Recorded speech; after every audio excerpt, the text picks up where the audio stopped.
जय हिंद दोस्तों, मैं हूं विवेक। स्वागत करता हूं आपका नेशन फर्स्ट में।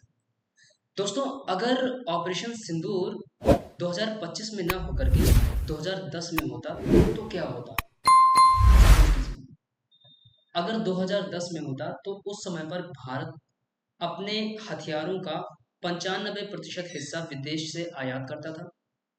65% अकेले रूस से मिलता था और भारत बस 5% हिस्सा घर में बनाता था।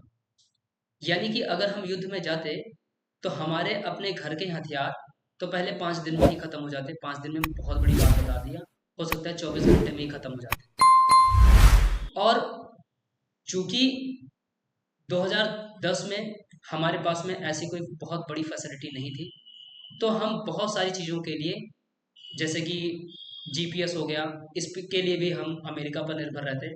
और अमेरिका जो कि पाकिस्तान का साथ दे रहा है, वो पाकिस्तान के सपोर्ट में आकर के भारत को जीपीएस की सुविधा नहीं देता।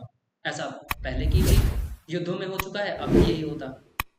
2025 के युद्ध में जो अलग सा परिवर्तनकारी निर्णायक युद्ध हुआ, उसके पीछे का कारण ये था कि भारत अब 65% हथियार घर में बना रहा है। सिर्फ 35% हथियार, जो कि ऐसे हथियार हैं जो बहुत ही क्रिटिकल कंपोनेंट्स होते हैं, जैसे कि इंजन हो गया एयरक्राफ्ट के, या फिर कोई बड़ी ऐसी टेक्नोलॉजी हो गई जो कि भारत के पास अभी भी नहीं है। सिर्फ वही हथियार भारत विदेश से खरीदता है। ऐसी स्थिति में रूस, जो कि यूक्रेन के साथ में युद्ध में फंसा हुआ है, वो भारत की सहायता नहीं कर सकता। इस स्थिति में स्वदेशीकरण नहीं होता तो फिर भारत कैसे सरवाइव करता? लेकिन भारत ने ऐसा किया। इसके पीछे कारण ये था कि भारत खुद को सक्षम बना रहा है। तो इस तरीके की और कौन कौन सी प्रॉब्लम है? जीटीआरआई, जो कि ग्लोबल ट्रेड रिसर्च इनिशिएटिव नाम की संस्था है, उसने ऐसा कहा है कि भारत पूरी तरह से अभी सॉफ्टवेयर के मामले में अमेरिका पर निर्भर है। चाहे डिफेंस हो, चाहे बैंकिंग हो, चाहे रेलवे हो, या फिर इंडस्ट्री हो, जैसे कि हमारे सोशल मीडिया है, या फिर क्लाउड हो गया, ऑपरेटिंग सिस्टम हो गया, ये सारी चीज़ों पर हम अमेरिका पर निर्भर हैं। अमेरिका ने अचानक से, जैसे डोनाल्ड ट्रंप ने आया और कहा कि भाई 50% का टैरिफ इंडिया पर, सिर्फ एक बात के लिए, और वो बात भारत ने नहीं मानी कि ऑपरेशन सिंदूर को अमेरिका ने रुकवाया है, जो कि नहीं रुकवाया है। लेकिन सिर्फ Donald Trump Nobel peace prize पाने के लिए उन्होंने 50% का टैरिफ भारत पर लगा दिया।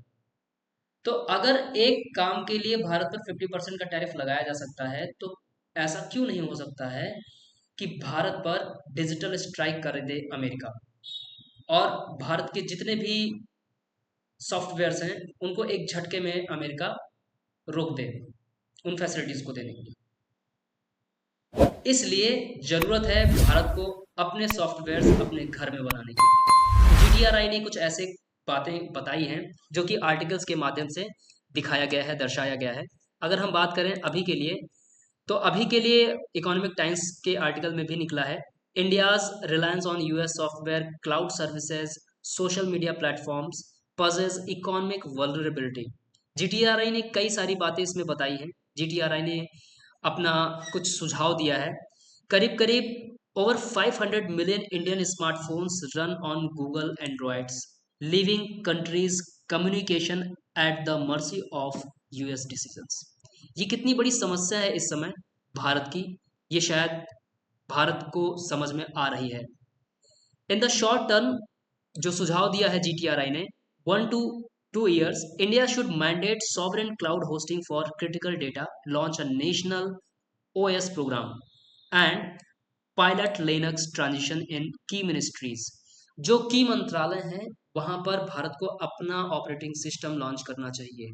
जो क्रिटिकल डेटा हो उसके लिए अपनी क्लाउड होस्टिंग होनी चाहिए। और 3 से 5 सालों के अंदर अंदर भारत के जितने भी सरकारी संस्थान हैं वहाँ का software public private cyber security consortia के माध्यम से आने चाहिए। और अगले 5 से 7 सालों में भारत के पास में अपने तकनीक होने चाहिए, ये कहना है जीटीआरआई। तो विशेष रूप से अगर इन सारी चीज़ों को हम अपनाएं तो ऐसा कर सकते हैं। अब देखने की बारी है कि क्या भारत की सरकार ने जीटीआरआई की इन सारे सुझावों को आने से पहले ऐसा कर रखा है, या अभी तक ऐसा कोई निर्णय नहीं लिया गया है करने के लिए। इसको देखते हैं। इसमें अगर देखा जाए तो करीब करीब भारत ने कई सारे स्टेप्स ले रखे हैं। इसमें भारत ने पहले से ही इंडिजिनस लेवल पर सॉफ्टवेयर बनाने का काम शुरू कर दिया है। क्लाउड की बात करें, यानी कि जिसमें डेटा को अपने रखा जाए, मेघराज नाम से नेशनल क्लाउड इनिशिएटिव लिया गया है। अगर ओएस की बात की जाए तो भार ओएस नाम का आईआईटी मद्रास से जुड़ी एक स्टार्टअप कंपनी है जिसने भार ओएस बनाया है। डिजिटल फॉरेंसिक और साइबर टूल्स की बात की जाए तो 2025 में हुए इंटरनेशनल पुलिस एक्सपो में सिस टूल्स नाम की एक भारतीय कंपनी ने 100% स्वदेशी डिजिटल फॉरेंसिक टूल्स पेश किए हैं। व्हाट्सएप जैसे मैसेजिंग ऐप के लिए संदेश नाम का एक ऐप भारतीय सरकार ने स्टार्ट किया है, जो कि व्हाट्सएप की तरह काम करेगा। चैट, फाइल शेयरिंग आदि की सुविधा मिलेगी। अगर बात की जाए जियोग्राफिकल इंफॉर्मेशन के लिए तो भू स्थानिक सॉफ्टवेयर बनाया गया है, या सर्वे, इमेज प्रोसेसिंग, जीआईएस सेवाओं के लिए बनाया गया है। इसे रक्षा, पुलिस, शहरी योजनाओं और वनों से जुड़ी परियोजनाओं में उपयोग किया जाएगा। समुद्री यातायात निगरानी के लिए जो सॉफ्टवेयर बनाया गया है वो भी आईआईटी मद्रास ने वीओसी पोर्ट ट्रस्ट के साथ मिल करके बनाया है। तो अगर देखा जाए तो इस तरीके की कई सारी चीज़ों पर भारतीय सरकार भी काम कर रही है। अगले 5 से 7 सालों में संभव है हम अपनी खुद की तकनीक बना ले जाएं, लेकिन इसके लिए साथ ही साथ ज़रूरत इस बात की है कि हम भारतीय इस टाइम पर अपने स्वदेशी चीज़ों पर भरोसा करें। जो भी स्वदेशी हथियार हैं या स्वदेशी हमारे सॉफ्टवेयर्स हैं या स्वदेशी प्रोडक्ट्स हैं, हम उन पर ना सिर्फ भरोसा करें बल्कि उनको यूज़ करें। अगर हम स्वदेशी सामान को यूज़ नहीं करेंगे तो फिर विदेशी हमारे सामान को यूज़ कभी नहीं करेंगे। इसलिए हमें अपने देश की बनी हुई चीज़ों पर भरोसा करना चाहिए और उसे यूज़